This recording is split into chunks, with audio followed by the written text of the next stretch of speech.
Baik, Assalamualaikum warahmatullahi wabarakatuh.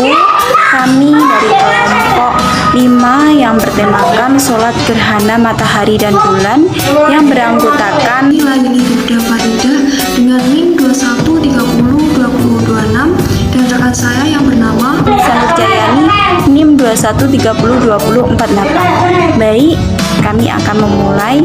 Yang pertama yaitu ada pengertian sholat gerhana matahari dan bulan.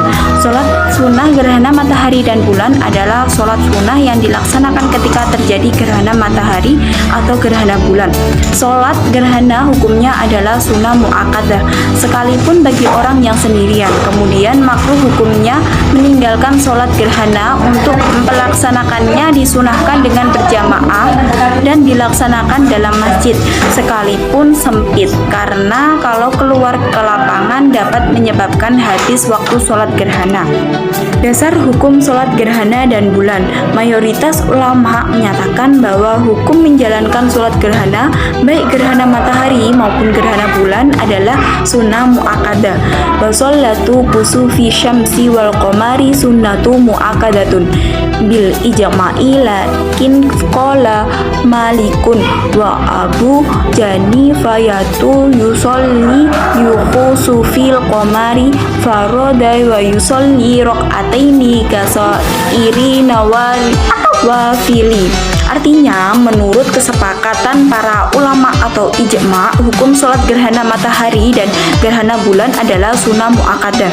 Akan tetapi, menurut Imam Malik dan Abu Hanafiyah, sholat gerhana bulan dilakukan sendiri-sendiri 2 rakaat seperti sholat sunnah lainnya.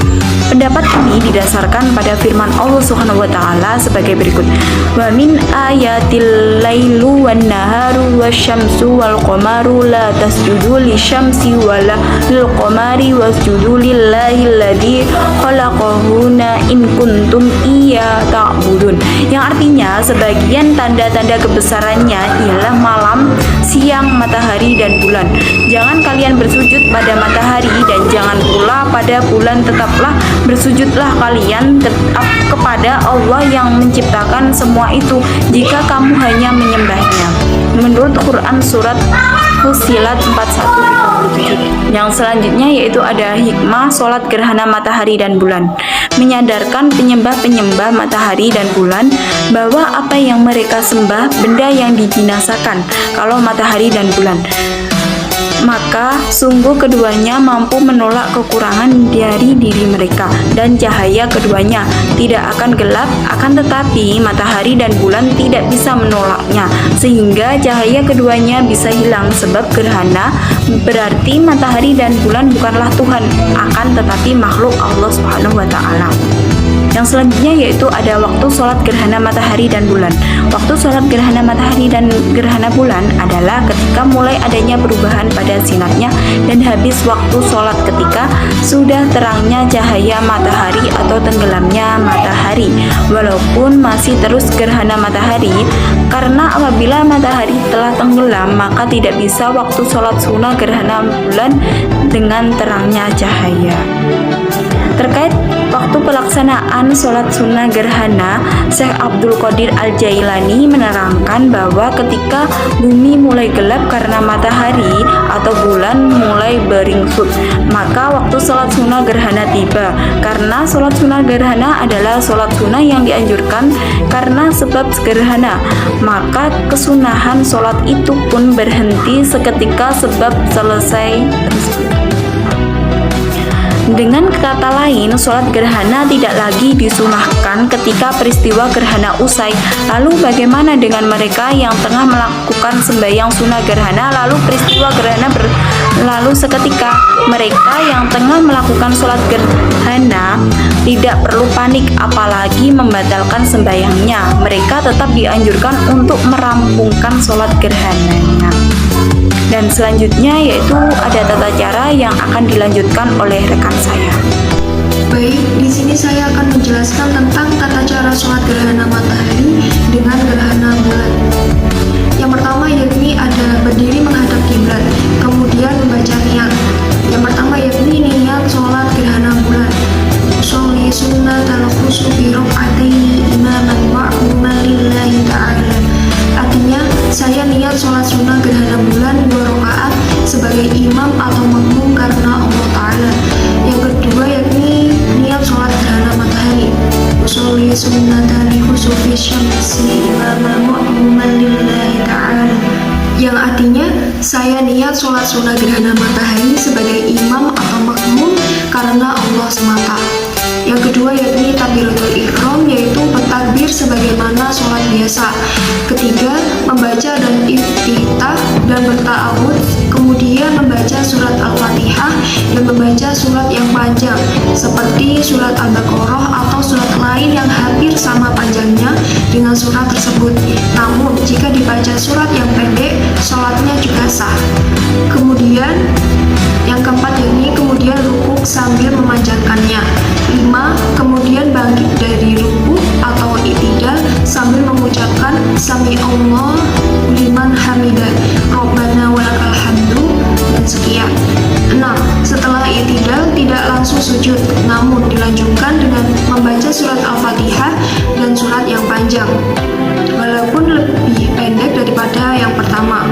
Yang ketujuh yakni kemudian rujuk kembali atau rukuk kedua yang panjangnya lebih pendek dari rukuk sebelumnya.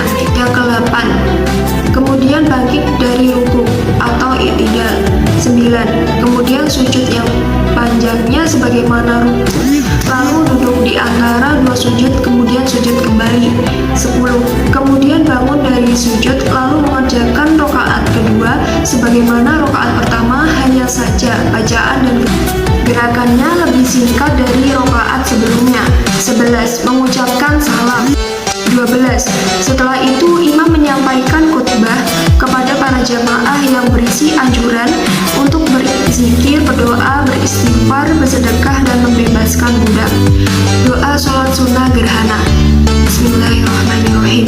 Allahumma lakal hamdu anta qayyibus samawati wal ardi wa man fihin, wa lakal hamdu anta malikus samawati wal ardi wa man fihin, wa lakal hamdu anta nurus samawati wal ardi wa man fihin, wa lakal hamdu anta al-haqqu wa wa'uduka al-haqqu wa liqa'uka haqqu wa qawluka haqqu wal jannatu haqqu wan naru haqqu wan nabiyyuna haqqu Muhammadu sallallahu alaihi wasallam haqqu was sa'atu haqqu. Allahumma laka aslamtu wa bika amantu wa alaika tawakkaltu wa ilaika anabtu wa bika khasamtu wa ilaika hakamtu fahfirli ma qaddamtu wa ma asrartu wa ma a'lantu wa ma anta a'lamu bihi minni anta muqaddimu wa anta al-mu'akhiru la ilaha illa anta wa la hawla wa la quwwata illa billah. Artinya, wahai Allah, milikmu-lah segala puji, Engkaulah penegak dan pengurus langit dan bumi serta makhluk yang ada di dalamnya. Milikmu-lah segala puji, Engkaulah penguasa raja langit dan bumi serta makhluk yang ada di dalamnya.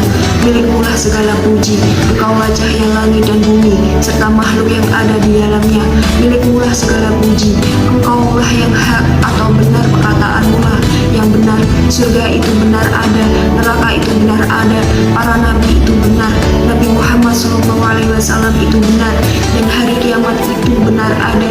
Wahai Allah, hanya kepadamu-lah aku beriman, hanya kepadamu-lah aku bertawakal, hanya kepadamu-lah aku kembali, hanya denganmu-lah aku hadapi musuhku, dan hanya kepadamu-lah aku berhukum. Oleh karena itu, ampunilah segala dosaku yang telah kurahasiakan dan yang mungkin akan kulakukan yang kurahasiakan dan yang kulakukan secara terang-terangan, dan dosa-dosa lainnya yang Engkau lebih mengetahuinya daripada aku. Engkaulah yang maha terdahulu dan Engkaulah yang maha terakhir. Tak ada Tuhan selain Engkau dan tak ada daya upaya dan kekuatan kecuali dengan pertolongan Allah. Baik, sekian dari